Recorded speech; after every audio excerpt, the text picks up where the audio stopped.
Now, welcome back to the Prospect Hut, and hopefully you like this video. This is a channel for Mets prospects. I'm a big Mets fan, as you can tell from the background. And we're talking about Mets prospects and really the minor leagues on the Prospect Hut. I would mention that before we get into the action on Wednesday, I was able to watch the first two innings of the Syracuse Mets versus the Charlotte Knights game on SNY. And I was able to watch Brandon Sproat, and I'm going to tell you that he is ready for the majors. I'd be very surprised. I would hope that the Mets bring him up very soon. I don't think there's much more for him to do down there. The first three innings of that game, he completely dominated that lineup, and I think maybe the third inning was a little too long. That's probably why he struggled to get his command back. But he was able to go 6 innings in the game. He gave up 3 runs. I don't have the entire line. I'll have that for Friday.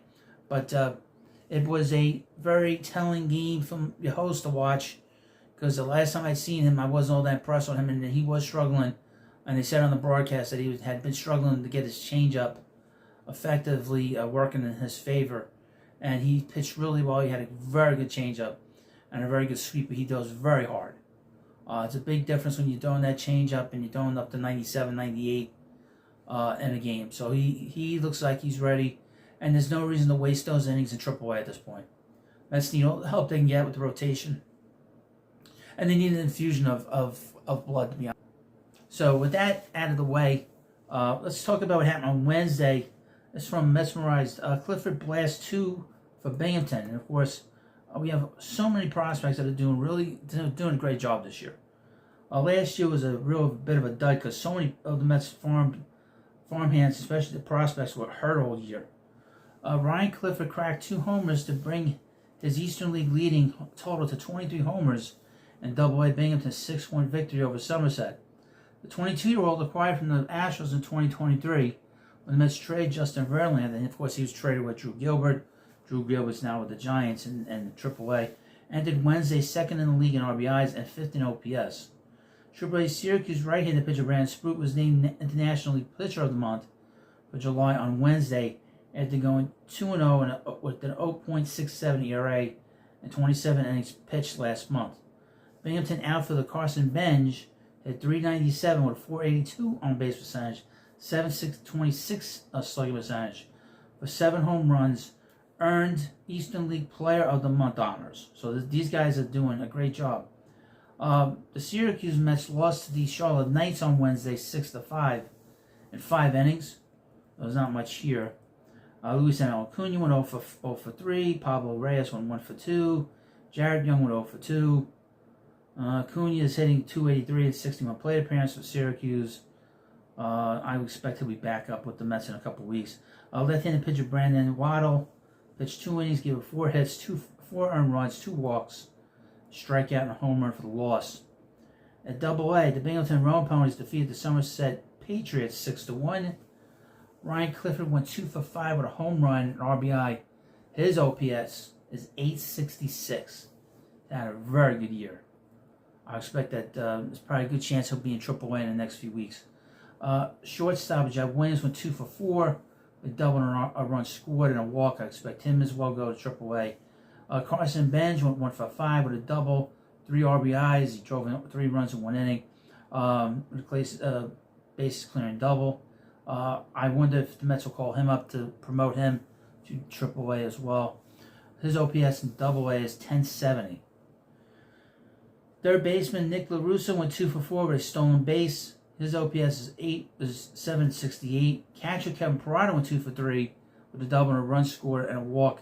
His OPS on the season is .731. His OPS was at its lowest, under 500, about 2 months ago. So he's really turned his season around. I don't know where his prospect status is, probably gone. But I would think that he'll be in the majors, I think. I don't think he's going to be a prospect. I don't know what kind of player he's going to be yet. But he will be in the majors. Jet Williams hit his league-leading 29th double.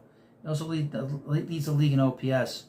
Another day, another bench highlight, and it was a 3-run double, like I said. Left-handed pitcher Luis Moreno pitched 4 innings, gave up 2 hits, 1 earned run, a walk, and 2 strikeouts. Ben Simon pitched 2 innings, gave up 3 hits, and struck out a batter. Simon made his first appearance for Binghamton since being promoted from Brooklyn, where he pitched to a 3.86 ERA and struck out 40 and 37 in the 3rd innings.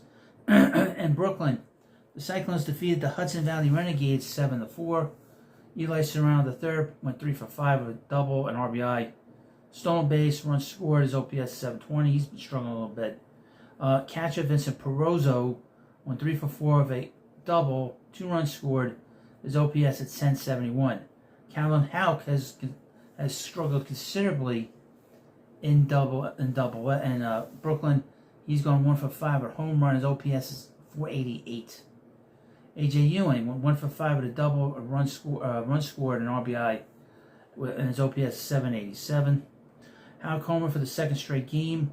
Serrano's 24, drafted in the 4th round last year out of North Carolina State, ranked number 12 in Mesmerized online mid-season top 50 prospect list. I don't have to go through that list as well. I went through the list for SNY. We'll go through Mesmerized list as well in the next few days.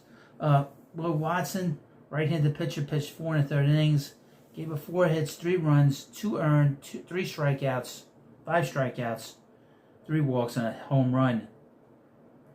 At Low A St. Lucie, the St. Lucie Mets defeated the Tampa Tarpons 6-4. I don't know what the hell is a tarpon. Did somebody tell me that? Third baseman Jeremy Rodriguez went 1 for 3. He's really not had a good year. His OPS is 561. Newly drafted and signed Mitch Voigt went 0 for 3 with a stolen base, 2 runs scored, 2 walks. Trace Wilhoit went 1 for 4 with 2 RBIs and a stolen base. Voigt picked in the first round of the draft last month from the University of Michigan, is off to a 1 for 13 start.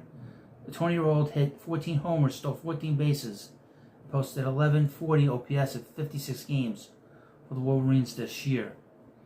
Jose Guevara pitched 3 1/3 innings, gave up 3 hits, 4 runs, 2 earned, 3 walks, and 3 strikeouts. Right-handed pitcher Juan Arnold went 3 innings, gave up a walk, struck out 5 for the win. Arnold of the Dominican Republic has struck out 44 and 38 1/3 innings. His ERA is down significantly from last year, when it was 4.002 and 40 1/3 innings pitched for St. Lucie, and now it's at 2.58 on the season. So he's had a very good season for him. And of course, like I said at the beginning of this video, I was able to watch Brandon Sproat pitch. I did not see Nolan McLean's game last night because it wasn't on SNY, but I was able to watch this game on the other day on SNY with Sproat, and he pitched really well. And like I said, I expect him. I would expect there's going to be a lot of talking, probably a lot of discussion right now about where the Mets view him in terms of his prospect status and his his ability to be at the major league level. That is going to be very interesting over the next few days. We don't have to wait. We can wait at least another 5 days. If he's pitching another 5 days, I think it's a big mistake from what I saw tonight. He was dominant for 3 innings, and then he was able to sort of manage the last 3 innings of this game. And that's something you look at too. It's not just about the result, the overwhelming result, but also how they managed the innings. I think he threw 45 pitches in the first 3 innings. There was a very low pitch count. It wasn't anything crazy. It was very manageable. I don't know the total amount, but it was very manageable early in the game. So, you let me know what you think about this video. And of course, please subscribe to the Prospect Hut, and I'll see you later.